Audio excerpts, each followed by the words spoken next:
Hey guys, what's up? So I love me a good desk setup video. And last night when I needed to finish some work in here, I realized I never did give you guys a tour of my home desk setup. So let's do one today. Let's ramble.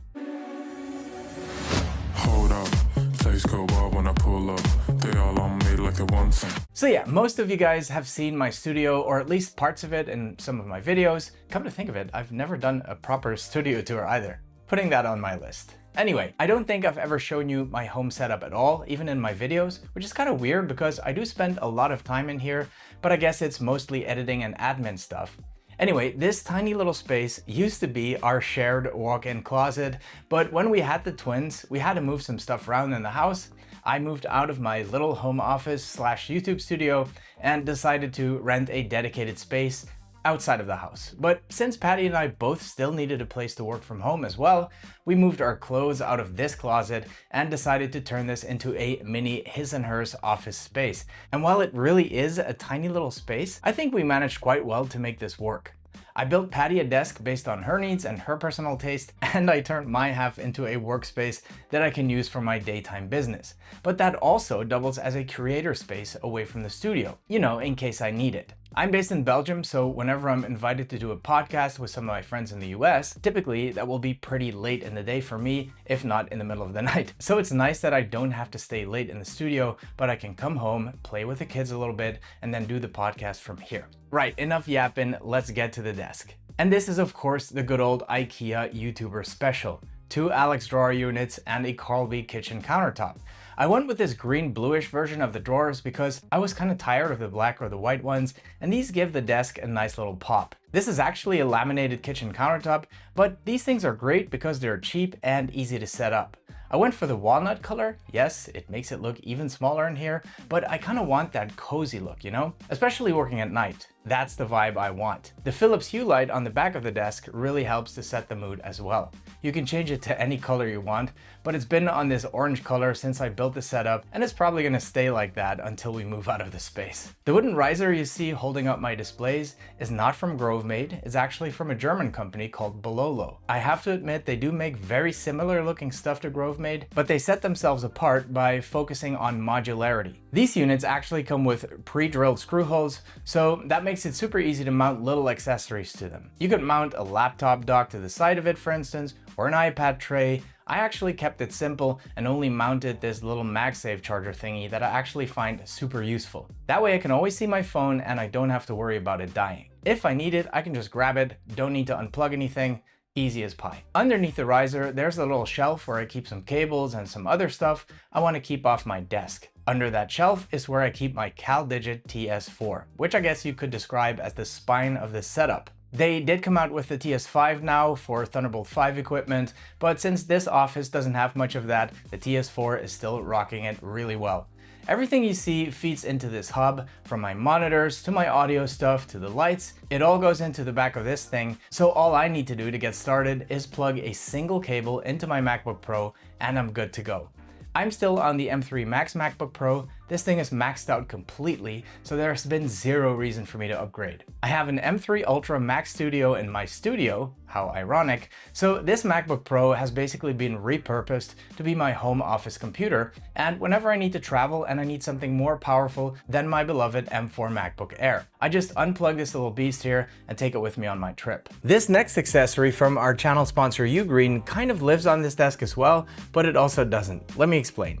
This is Ugreen's 48,000 mAh Nexode portable power bank. It has a maximum output of 300 watts, delivering up to 140 watts via a single USB-C port, which means it can charge anything from an iPhone to a MacBook. It has a total of 3 USB-C ports and 2 USB-A ports, so you can choose your port depending on what you need to charge. To give you an example, using the USB-C power delivery port, this thing can charge an iPhone 15 Pro nearly 10 times, or an M2 MacBook Air up to 2 times, making it ideal for travel or for back-to-back meetings. It's also great for outdoor use since it comes with this carrying handle, an anti-slip base on the back and on the bottom, and a built-in LED light with 3 different settings, high, low, and an SOS signal. It also sports this nice large display, providing real-time data on how much juice is going in or out, or how much battery is left. I love bringing this to all-day meetings with me, so I don't need to be as reliant on available wall plugs, and at the end of the day, it goes right back on my desk where it fully recharges itself within an hour and a half. Definitely another banger by Ugreen, and if you want to check it out for yourself, as always, there will be links in the description below the video. In terms of monitors, I've switched stuff out so many times I can't even remember, but this is the setup I landed on, and I think it's here to stay for the foreseeable future. Since I do use this desk a lot for video editing, I decided to bite the bullet and get a 3rd studio display. I use a dual studio display setup in my studio, and I wanted to have the exact same color accuracy at home, so I'm sure that my footage will look consistent no matter where I'm working. Now, getting a dual studio display setup for my home as well would have been a bit too crazy in my opinion, and I had this LG Dual Up monitor I reviewed some time ago just sitting around. So I decided to put it to good use, and it actually works really well in this setup. When I'm editing, I just dump all of my footage on this monitor and do all of the color grading and stuff like that on my studio display. It works great. Now, normally you would see a little OBSBot webcam on top of my monitor, you know, to get that little extra video quality for podcasts and stuff, but I actually left it in the studio a while back and I've been too lazy to do something about it. So I've just been using the internal webcam on the studio display for my business calls, and it works fine. Nothing special, but it does the trick. My audio setup is a little more professional. Some would say it's overkill for a home office, but I've convinced myself that I need this for podcasting and stuff, so there we are. As a preamp and controller, I use the Rodecaster Duo. It's basically the little brother of the Rodecaster Pro. The difference is that it has only 2 mic inputs instead of 4, but I really don't need that many inputs here. It's mainly just me, plus this has a much smaller footprint on my desk, which is great too. But let's be honest, half of the reason I got this thing is because it looks dope on my desk. The speakers are the Rocket 5s by KRK Systems. They are active studio monitors, so they're primarily meant for editing videos, but for speakers that are supposed to sound flat, they actually don't sound half bad to play some Spotify tunes every now and then. I love the white and yellow, it really makes them pop on this otherwise pretty dark setup. I placed them on these nice little risers that also came from Bololo. It keeps them off the desk and it helps me angle them a bit better at my ears. For audio input, I'm using the Shure MV7. The little brother of the famous Shure SM7B. Very similar sound, but this one you can also plug in via USB-C if you want. I have it on this Rode arm. Rode makes really good arms that can carry heavier mics without breaking the bank. And I really like the simple cable management too. I went for an orange cable this time, again, to get that little extra splash of color on my desk. A little bit tucked away under my monitor, you'll see an old Google Nest hub that I just keep there because why not? Useful to ask the occasional question or have it turn off all the lights.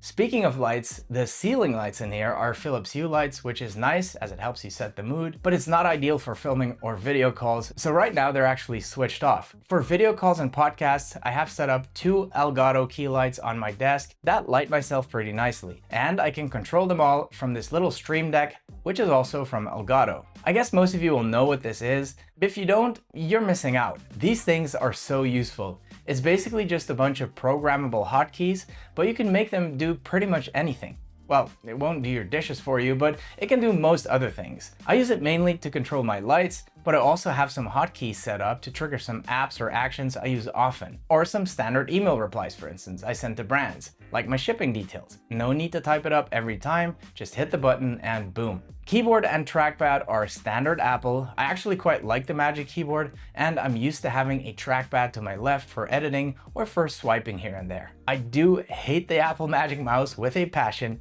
so the mouse I'm using is the Logitech MX Master 3S. It's super ergonomic, the side scroll wheel is an absolute cheat code, it's the best mouse ever made, and if you don't agree with me, well, you're wrong. All of it sits on this little felt desk mat.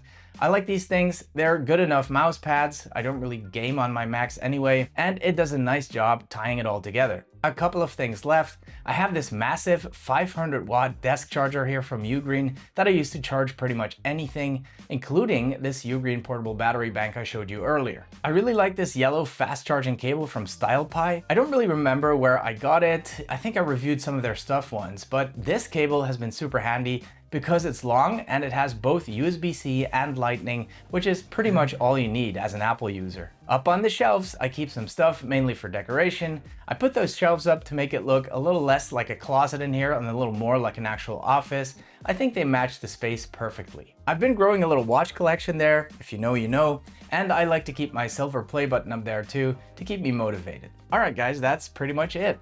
I mean, I could show you the scanning and printing station, but I really don't want to bore you to death today, so let's not. I hope you enjoyed this little peek into my home office. Please give the video a like if you did, and if you didn't, just hit dislike twice. Peace.